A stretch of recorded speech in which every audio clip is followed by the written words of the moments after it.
बात पते की ब्रॉट यू बाय आरप्योर का हल्दी मसाला, मिर्च धनिया करे कमाल, सबका राजा आरप्योर मसाला। पहले बात उत्तर प्रदेश में योगी फोर्स की, जिसने एक बार फिर से एक लकटकिया बदमाश को जहन्नुम पहुंचा दिया। बदमाश मुस्तफिजुल का कनेक्शन माफिया मुख्तार अंसारी से निकला है और उत्तर प्रदेश के ऐसे लाखों इनामी बदमाश को ढेर करने के लिए योगी की पुलिस को सिर्फ 35 रुपए खर्च करने पड़ते हैं, क्योंकि योगी पुलिस को मिलने वाली एक बुलेट की कीमत करीब 35 रुपए की होती है और इसी बुलेट से वो इनामी बदमाशों को यमराज के द्वार भेज देती है।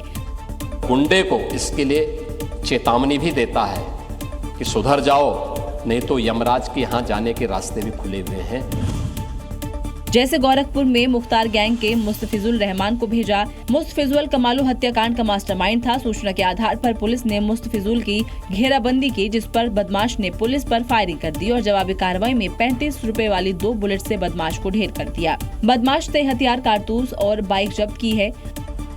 मुस्तफिजुल पूर्वांचल का कुख्यात बदमाश था, मुख्तार अंसारी के गैंग से जुड़ा था, साथ ही उसके तार विदेश में बैठे अपराधियों से भी जुड़े थे। बदमाश पर हत्या, लूट, चोरी जैसे 10 संगीन केस थे, जिसके बाद मुख्तार के गुर्गे पर 1 लाख का इनाम भी घोषित किया गया था। पुलिस इस मुठभेड़ को बड़ी सफलता मान रही है तो मैसेज भी दे रही है कि अपराधियों के लिए उनकी 35 रुपए वाली बुलेट काफी है। उत्तर प्रदेश में शहर शहर पुलिस ने गौ तस्करों के खिलाफ अभियान चलाते हुए करीब 5 गौ तस्कर को गिरफ्तार किया है, जिसके बाद आरोपी माफ करने की गुहार लगाते हुए दिखे। आरोपियों के पास से गौकशी का सामान और अवैध हथियार भी बरामद किया गया। दरअसल पुलिस को मुखबिर से गो तस्करों के बारे में सूचना मिली थी, जिसके बाद कार्रवाई की गई। गो तस्करों ने सीएम योगी के संकल्प को चैलेंज करने की कोशिश की थी। गौ माता को कटने नहीं देंगे और देश की सुरक्षा के साथ कोई खिलवाड़ नहीं होने देंगे और उसी संकल्प के साथ हम काम कर रहे हैं। इस संकल्प को पूरा करने के लिए योगी पुलिस लगातार एक्शन ले रही है और नतीजा आपके सामने है। सबसे पहले बात आजमगढ़ की, जहां पुलिस ने मुठभेड़ के बाद 3 आरोपी को गिरफ्तार किया। इस दौरान एक आरोपी के पैर में गोली लगी, जिसे पुलिस ने अस्पताल में भर्ती करवाया, तो वहीं 2 आरोपियों को पकड़ लिया गया। वहीं चौथा आरोपी फरार हो गया। ऐसी ही खबर मुरादाबाद और कन्नौज से आई है, जहां पुलिस और गो तस्करों के बीच मुठभेड़ के दौरान 3 गो तस्करों को गिरफ्तार कर लिया गया। यानी यूपी में गो तस्करों को या तो जेल नहीं तो जहन्नुम भेजा जा रहा है। इधर उत्तर प्रदेश के मुजफ्फरनगर में सुपारी किलर तालिब का हिसाब हो गया। योगी फोर्स के एक्शन के बाद तालिब अब जमीन पर पैर रखने से भी डर रहा है, क्योंकि वो समझ चुका है कि उत्तर प्रदेश में अगर अपराध किया तो जमीन पर पैर नहीं रख पाओगे, क्योंकि योगी लाउड एंड क्लियर मैसेज दिया है और यूपी में अपराध किया तो अपराधी लंगड़ाता हुआ दिखाई देगा। अगर कहीं छिनैती या लूट की घटना घटित हो गई तो कुछ ही घंटों में अपराधी जेल के शिकंजों में होता है और लंगड़ाता हुआ चलता हुआ दिखाई देता है। और ऐसा ही मुजफ्फरनगर के सुपारी किलर का अंजाम हुआ, जो सुपारी लेकर हत्याओं को अंजाम देता था, लेकिन अब योगी फोर्स के बुलेट के बाद दर्द से उसकी चीखें निकल रही हैं। वो जमीन पर पैर रखने से डर रहा है। देखिए कैसे चलने के लिए पुलिस के कंधों का सहारा ले रहा है। घायल हुआ है, उसके पास से एक 315 तमंचा, एक कारतूस और एक चोरी की स्कूटी प्राप्त हुई है। आरोपी को जब पुलिस लेकर भी जा रही है तो वो समझ चुका है कि जो गलती उसने की है उसके बाद अब वो पैरों पर खड़ा नहीं हो पाएगा।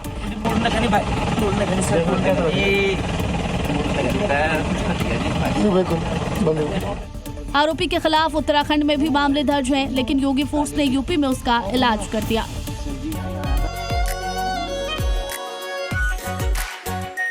आरप्योर शाही paneer masala, delicious, healthy everyday.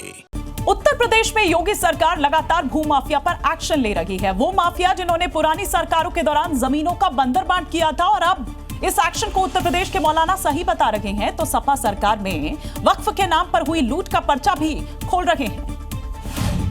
क्योंकि प्रदेश में सुन्नी वक्फ बोर्ड के पास 1,23,000 संपत्तियां हैं और शिया वक्फ बोर्ड के पास 3102 संपत्तियां हैं और जांच में दस्तावेजों में खामी होने पर 31,000 से ज्यादा संपत्तियों का रजिस्ट्रेशन रद्द किया गया। और इसी बंदर बांट का जिक्र योगी अपने भाषण में करते हैं और माफिया की लूटी पाई वसूलने की बात करते हैं। वक्फ के नाम पर हजारों एकड़ लैंड, गरीब की लैंड, सरकारी लैंड वारा न्यारा हुआ है। समाजवादी पार्टी ने और कांग्रेस ने कभी उसके खिलाफ आवाज क्यों नहीं उठाई है? योगी जो कहते हैं वो बेवजह नहीं कहते और इस बात पर मुहर यूपी के ही मौलाना लगा रहे हैं जो सपा की पोल खोल रहे हैं। भू माफियाओं से मिल करके वक्फ की संपत्तियों को बेचा जाने लगा और ये सबसे ज्यादा ये काम जो उरूज पे हुआ वो समाजवादी पार्टी के शासनकाल में हुआ। यानी पीडीए की राजनीति करने वालों ने पीडीए वालों के हक पर डाका डाला है, लेकिन योगी ऐसे चहेतों से पाई पाई वसूल लेंगे। इधर उत्तर प्रदेश के संभल में अवैध मस्जिद मदरसों के बाद आखिरकार अवैध ईदगाह का नंबर भी आ गया और योगी के महाबली ने आज उस अवैध ईदगाह को भी मिट्टी में मिला दिया। लेकिन इस एक्शन के बाद संभल के भाईजान की रुदाली शुरू हो गई है, क्योंकि एक तरफ योगी का बुलडोजर ईदगाह की इमारत पर चोट कर रहा था तो दूसरी तरफ हर चोट के साथ भाईजान के आंसू बाहर आ रहे थे। लेकिन इन आंसुओं से बुलडोजर को कोई फर्क नहीं पड़ा और वो जो काम करने के लिए आया था उससे बखूबी निभाते हुए उसे कई फीट ऊंचे गुंबद को जमीन पर गिरा दिया। दरअसल संभल के असमोली में सरकारी भूमि कब्रिस्तान के लिए आरक्षित थी, लेकिन उस जमीन पर कब्जा कर अवैध तरीके से ईदगाह बना दी गई थी। 15 बीघा में जब ये कब्जा हटाने के लिए पहुंचा तो भाईजान की टोली इकट्ठा हो गई, लेकिन कब्जा करके बनाई गई इस ईदगाह को तोड़ने से रोक नहीं पाई। स्थानीय माफियाओं ने उसको ईदगाह के रूप में परिवर्तित कर दिया, लेकिन माफिया की ये चालबाजी योगी सरकार के सामने फेल हो गई और अवैध इमारत की एक एक ईंट को तोड़कर मैसेज दिया गया कि माफिया कोई भी हो, न कब्जा बचेगा न कब्जा करने वाले छोड़े जाएंगे। एक और जहां योगी फोर्स के बुलडोजर एक्शन से संभल में ईदगाह का अवैध कब्जा जमींदोज हो गया तो वहीं 5 किलोमीटर दूर योगी फोर्स ने एक मुस्लिम परिवार को बुलडोजर के जरिए इंसाफ भी दिया और दबंग के अवैध कब्जे को बुलडोजर से रौंद दिया और उसे देखते ही देखते जमींदोज कर दिया। सुबह सुबह प्रशासन के इस बुलडोजर एक्शन ने पूरे इलाके में अफरा तफरी मचा दी। तस्वीरें संभल के मढ़न गांव की है, जहां बुलडोजर ने सबसे पहले दबंग के अवैध मकान के गेट को रौंदा और उसे पूरी तरह से तहस नहस कर दिया। फिर अंदर बने कमरे की एक एक ईंट पर तब तक प्रहार किया जब तक कि पूरी इमारत जमींदोज नहीं हो गई।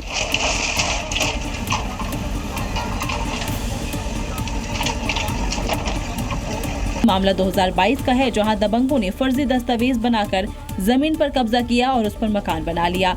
मामला हाईकोर्ट तक पहुंचा, जहां हाईकोर्ट ने पीड़ित के पक्ष में फैसला सुनाया। शमशाद पुत्र शन्नो इफ्तिखार पुत्र मल्ला, इन्होंने जो है कूट दस्तावेज तैयार करके और इस जमीन पे जो है इन्होंने अवैध कब्जा कर लिया। लेकिन कोर्ट का फैसला आने के बाद योगी फोर्स ने फौरन एक्शन लिया और भारी पुलिस बल के बीच दबंगों के अवैध कब्जे को बुलडोजर से रौंद दिया और सख्त संदेश भी दिया कि यूपी में जो भी अवैध होगा वो जमींदोज होगा। इधर योगी सरकार की तर्ज पर दिल्ली में रेखा गुप्ता की सरकार भी लगातार अवैध कब्जे के खिलाफ बुलडोजर कार्रवाई कर रही है। दिल्ली के पीतमपुरा शालीमार बाग रोड पर सरकारी जमीन पर अवैध धार्मिक ढांचे को बुलडोजर से ढहा दिया गया, क्योंकि इसको अवैध तरीके से सरकारी जमीन पर कब्जा करके बनाया गया था। बुलडोजर कार्रवाई की इन तस्वीरों को देखिए, जिसमें दिल्ली सरकार के आदेश पर 5 बुलडोजर अवैध कब्जे को तोड़ते हुए दिखाई दे रहे हैं। इस कार्रवाई के बाद एक तस्वीर जारी की गई, जिसमें कार्रवाई के पहले और कार्रवाई के बाद का नजारा साफ साफ दिखाई दे रहा है, क्योंकि 5 महाबली ने मिलकर अवैध अतिक्रमण को मिट्टी में मिला दिया। दिल्ली सरकार की पीले पंजे वाली कार्रवाई पीतमपुरा शालीमार बाग में अवैध तरीके से सरकारी जमीन पर कब्जा करके बनाई गई मजार पर की गई, क्योंकि ये मजार सड़क चौड़ीकरण के दौरान आड़े आ रही थी। ऐसे में दिल्ली सरकार ने 5 बुलडोजर लगाकर बीच सड़क पर बनी अवैध मजार को ध्वस्त कर दिया। पश्चिम बंगाल के दुर्गापुर में सरकारी जमीन पर बने अवैध निर्माण पर प्रशासन ने बड़ी कार्रवाई की है। अड्डा ने पुलिस की मौजूदगी में बुलडोजर चलाकर कई कार्यालयों को हटाया है। हालांकि इस कार्रवाई को लेकर विरोध भी जताया गया है, लेकिन बंगाल में शुभेंदु अब अवैध को पनपने नहीं देंगे। और इसकी बानगी ये तस्वीरें बयां कर रही हैं कैसे दुर्गापुर में बने अवैध निर्माण को बुलडोजर धराशायी कर रहा है। देखिए कैसे बुलडोजर एक एक कर कभी छत पर वार कर रहा है तो कभी दीवार ढहा रहा है। तस्वीरें देखकर लग रहा है कि शुभेंदु का पीला पंजा गुस्से में गरज रहा है। देखिए कैसे पूरी की पूरी छत के परखच्चे उड़ा दिए।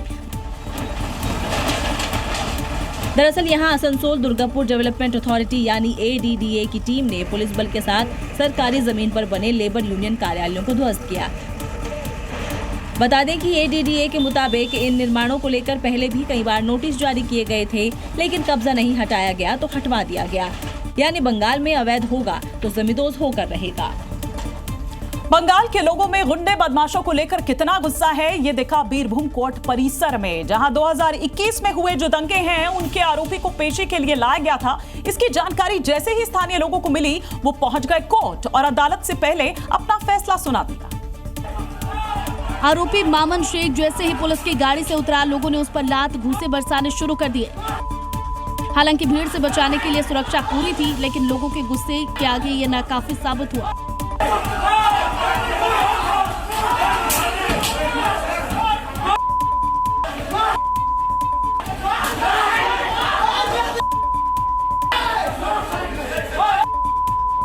दंगों की चिंगारी उस वक्त भड़की थी जब साल 2021 में चुनाव प्रचार चल रहे थे और बीजेपी और टीएमसी कार्यकर्ताओं के बीच झड़प होती थी। नतीजे ममता बनर्जी के पक्ष में आए, लेकिन हमला बीजेपी कार्यकर्ताओं के घरों पर बोला गया। आगजनी की गई, हत्याएं हुई, जिसे लेकर विधानसभा में भी जमकर हंगामा हुआ। और इसी दंगे के आरोपियों में से एक मामन शेख अब गिरफ्तार हुआ है। इसलिए सत्ता बदली तो एक्शन शुरू हुआ और पीड़ित परिवारों का गुस्सा 5 साल बाद इसे देखते ही फिर से भड़क उठा।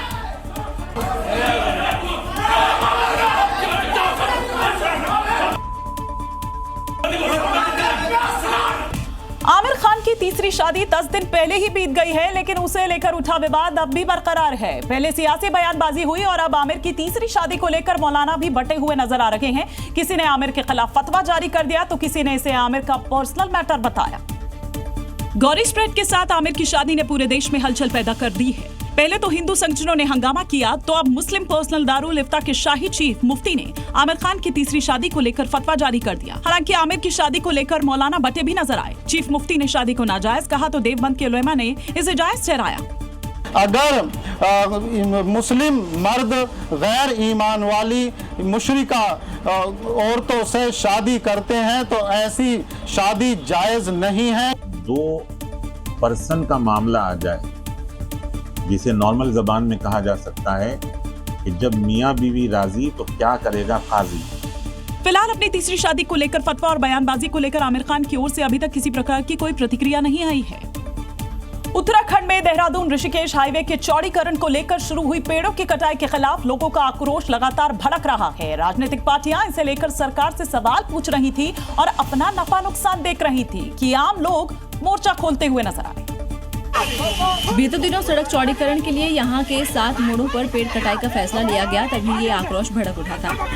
लेकिन जब जमीन पर गिरते पेड़ों की संख्या बढ़ने लगी और इस कटान की जद में बड़े और 100 साल पुराने पेड़ आने लगे तो लोगों का गुस्सा चरम पर पहुंच गया और वो पहुंच गए कटाई बंद कराने।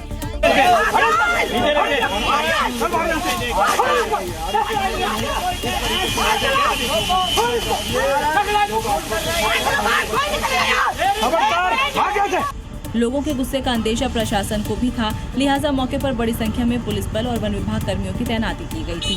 वहीं दूसरी जगहों पर भी लोगों ने अपने अपने तरीके से विरोध जताना शुरू किया, जिसके बाद सरकारी काम में बाधा पहुंचाने के आरोप में कई लोग गिरफ्तार भी किए गए। ये मामला धीरे धीरे प्रदेश में बड़ा मुद्दा बनता जा रहा है। ज्ञानवापी मामले में आपसी सहमति बनाने की सुप्रीम कोर्ट की कोशिशों को उस वक्त झटका लगा जब इसे लेकर बुलाई गई जो बैठक है वो चंद मिनटों में ही खत्म हो गई। कल तक बैठक में शामिल नहीं होने की जिद पर अड़ा मुस्लिम पक्ष आज बैठक में शामिल तो हुआ, लेकिन उसने साफ कर दिया कि वो बातचीत से नहीं कोर्ट से ही मानेगा। जिसके साथ ही ज्ञानवापी श्रृंगार गौरी विवाद को आपसी बातचीत से सुलझाने का विकल्प पूरी तरह से खत्म हो गया है। फिलहाल कोर्ट के एक बार फिर से दरवाजे का रुख यहाँ दोनों पक्ष करेंगे और उनको उम्मीद है कि सुप्रीम कोर्ट ही कोई नया रास्ता निकालेगा। हालांकि हिंदू पक्ष इस बैठक को लेकर बेहद उत्साहित नजर आ रहा था और जयकारे भी लगा रहा था। श्रृंगार गौरी मामले में याचिकाकर्ता अपने वकीलों के साथ मध्यस्थता बैठक के लिए पहुंचे थे, जबकि मुस्लिम पक्ष के 5 लोग भी तय समय पर बैठक के लिए पहुंच गए, लेकिन सहमति बनाने से ही इनकार कर दिया। मुस्लिम पक्ष ने भी और मंदिर पक्ष ने भी ये कहा कि साहब हम मीडिएशन के माध्यम से निस्तारण नहीं करा सकते और न निस्तारण होना संभव है। मुस्लिम पक्ष ने मध्यस्थता से इनकार कर दिया। हिंदू पक्ष ने कहा कि हमारी 1 इंच भी जमीन अगर वो देने को तैयार नहीं है तो हम बातचीत करने को तैयार नहीं है। जिसके बाद गेंद एक बार फिर सुप्रीम कोर्ट के पाले में पहुंच गया। भोजशाला मामले में आज सुनवाई के दौरान सुप्रीम कोर्ट ने कई अहम टिप्पणियां की। इस दौरान हाईकोर्ट के एक आदेश पर फटकार भी लगाई। साथ ही कोर्ट ने मुस्लिम पक्ष को राहत देते हुए नमाज पढ़ने की भी इजाजत दे दी। हालांकि कोर्ट ने यह भी साफ किया है कि नमाज भोजशाला परिसर में नहीं बल्कि उसके बाहर होगी। सुप्रीम कोर्ट ने अपने आदेश में कहा कि भोजशाला परिसर के नजदीक ही हर शुक्रवार को नमाज पढ़ने के लिए जगह दी जाए। नमाज हर शुक्रवार 1 बजे से 3 बजे के बीच होगी। एएसआई विवादित परिसर के स्ट्रक्चर में बिना कोर्ट की इजाजत के कोई बदलाव नहीं करेगी। इसका मतलब है कि वहां पूजा जिस तरह से हो रही है उसी तरीके से होती रहेगी। एएसआई भोजशाला परिसर के ढांचे में कोई बदलाव नहीं करेगी। मुस्लिम पक्ष ने याचिका दायर करते हुए हाई कोर्ट के फैसले को रद्द की मांग की थी, जिस पर कोर्ट ने सभी पक्षों को नोटिस जारी कर दिया है। इस मामले में अगली सुनवाई जुलाई के तीसरे हफ्ते में होगी। ऐसे में सवाल है कि आखिर मुस्लिम पक्ष को ये राहत कब तक मिलेगी।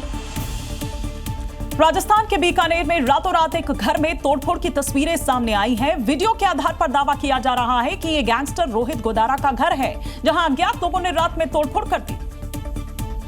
दावा है कि विदेश में बैठकर राजस्थान में भी रंगदारी वसूलने वाले गैंगस्टर रोहित गोदारा के मकान पर बुलडोजर चला दिया गया। गोदारा के मकान में हुई तोड़फोड़ की चर्चा पूरे इलाके में हो रही है, लेकिन ये किसने किया और क्यों किया, इसका पुलिस को भी नहीं पता है। क्या है मामला, कोई हमारे पास कोई रिपोर्ट देगा तो कार्रवाई की जाएगी। किसने तोड़ा मेरे ध्यान में नहीं है, कोई एसएचओ से पूछेंगे क्या मामला है। वीडियो में साफ देखा जा सकता है कि मकान का मलबा बिखरा पड़ा है, दरवाजा टूटा हुआ है, घर के अंदर भी सामान बिखरा पड़ा है। घटना की जानकारी मिलने के बाद पुलिस मौके पर जांच के लिए पहुंची। पुलिस और जिला प्रशासन फिलहाल ये पता लगाने में जुटा है कि आखिर इस तोड़फोड़ को करने के पीछे की वजह क्या थी। फिलहाल मामले की जांच जारी है। पुलिस आसपास के लगे सीसीटीवी फुटेज खंगाल रही है ताकि कोई सबूत मिल सके। और इधर महाराष्ट्र के उल्हासनगर से एक बड़ी खबर इस वक्त आ रही है। हिट एंड रन का ये केस जो कि सामने आ रहा है।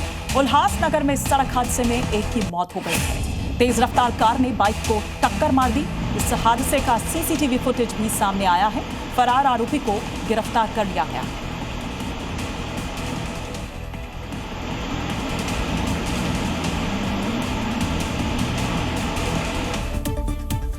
इधर इंदौर में एक लड़की लव जिहाद का शिकार बन गई, क्योंकि आरोपी अपना असली नाम छिपाकर लड़की को धोखा दे रहा था। उसका असली नाम तब पता चला जब हिंदू संगठन के लोगों ने पकड़कर उससे पूछताछ की, क्योंकि आरोपी खुद को हिंदू बताने के लिए गोलू नाम का इस्तेमाल करता था। इसका कालनेमी चेहरा अब एक्सपोज हो चुका है। यह आरोपी खुद की पहचान छिपाने और खुद को हिंदू बताने के लिए वीएचपी की आईडी कार्ड का इस्तेमाल करता था, जो हिंदू लड़कियों को लव जिहाद के चक्कर में फंसाने के लिए इस्तेमाल करता था। इसके कालनेमी चेहरे से पर्दा तब उठा जब वीएचपी और बजरंग दल के कार्यकर्ताओं ने आरोपी को पकड़कर पूछताछ की। क्या नाम है? गोलू मिश्रा। गोलू है सरनेम? असली नाम बताए। आदिल मामू कौन है तेरा बाप है? आरोपी खुद को गोलू बताकर हिंदू लड़कियों की अस्मिता के साथ खेलता था, लेकिन जब गोलू की असली पहचान फरहान के तौर पर हुई तो पीड़ित लड़की ने भी आरोपी के खिलाफ शिकायत दर्ज करा दी। एक लड़के ने मुझे स्नैपचैट पे बात करी और मुझे फंसाया उसने, और क्या बोलते उसने मुझे मिलने के लिए बोला, और मैं जब मिलने आई उसका नाम पूछा, उसने गोलू सोलंकी नाम बताया मुझे, और जब मैं उससे मिलने आई तो उसका नाम फरहान निकला और वो मुंहमेड़े निकला, तो उसके ऊपर मैं कार्रवाई करना चाहती हूँ। फरहान गोलू बनकर हिंदू लड़की से मिला, वीएचपी कार्यकर्ता होने के साथ गोलू नाम बनाया और लड़की को लव जिहाद के चक्कर में फंसा लिया। और इधर एसएल ग्रुप के चेयरमैन उत्तर प्रदेश के मथुरा में गुजरात के एक कृष्ण भक्त के साथ हुई करोड़ों की चोरी के मामले में पुलिस ने बड़ा एक्शन लेते हुए मामले में शामिल 4 शातिर चोरों को धर दबोचा और उनके पास से चोरी के करोड़ों रुपए बरामद किए। पुलिस की गिरफ्त में नजर आ रहे ये वही शातिर हैं जिन्होंने एक कृष्ण भक्त के साथ छल किया और उनकी जिंदगी भर की कमाई उड़ा ले गए। गुजरात का रहने वाला एक कृष्ण भक्त मथुरा में किराए के मकान पर रह रहे कृष्ण भक्ति करते थे। इसी दौरान एक रेस्टोरेंट चला रहे शख्स ने उन्हें जमीन खरीदवा देने और आश्रम बनवा देने का प्रस्ताव दिया। इसके लिए उन्होंने अपनी जितनी जमापूंजी थी वो सभी और जो भी पैतृक संपत्ति थी उसको बेच करके यहाँ कैश लेकर के आ गए थे। पैसे जुटाने की जानकारी मिलते ही रेस्टोरेंट संचालक उन्हें जमीन देखने के लिए साथ ले गया और पीछे से साथियों ने उनके यहाँ ताला तोड़कर पैसे ले लिए।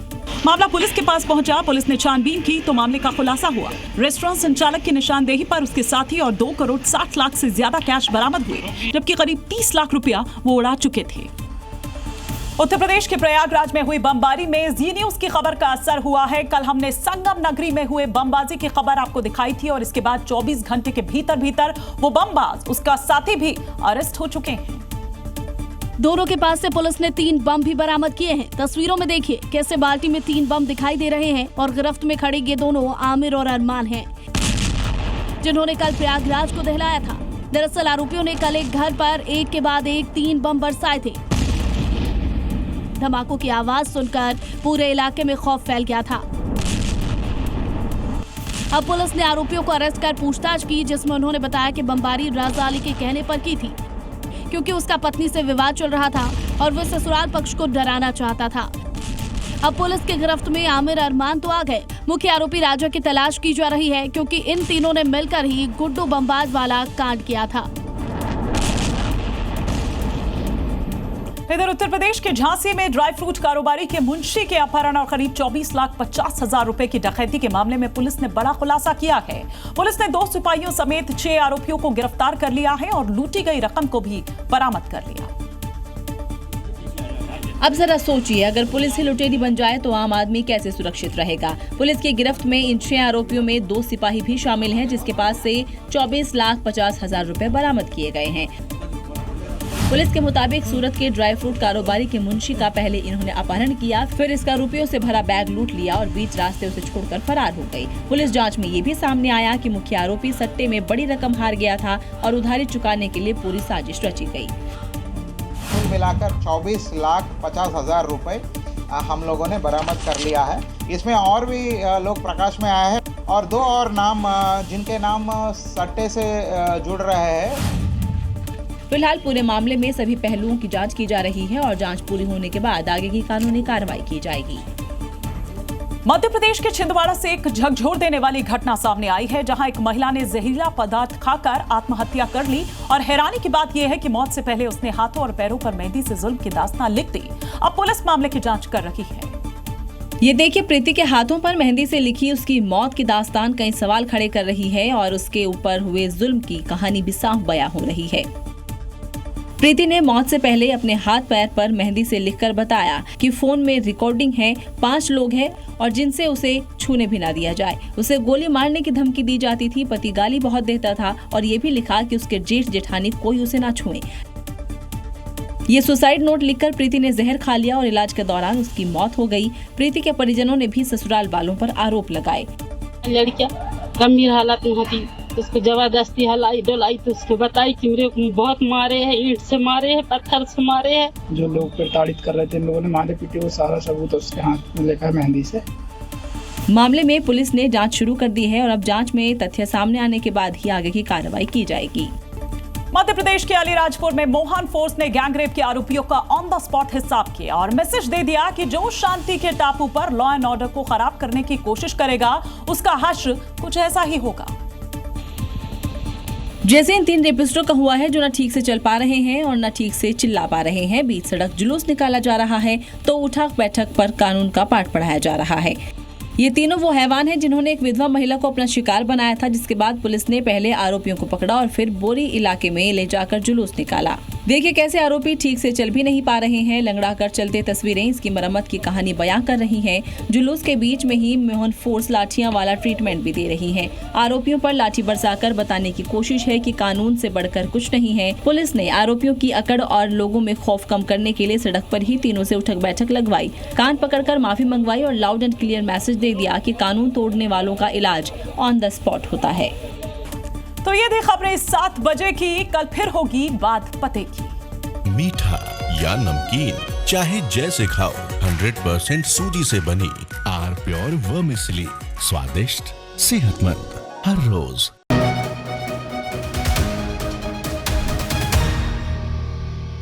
बात पते की brought you by R Pure का हल्दी मसाला, मिर्च धनिया करे कमाल, सबका राजा आर प्योर मसाला।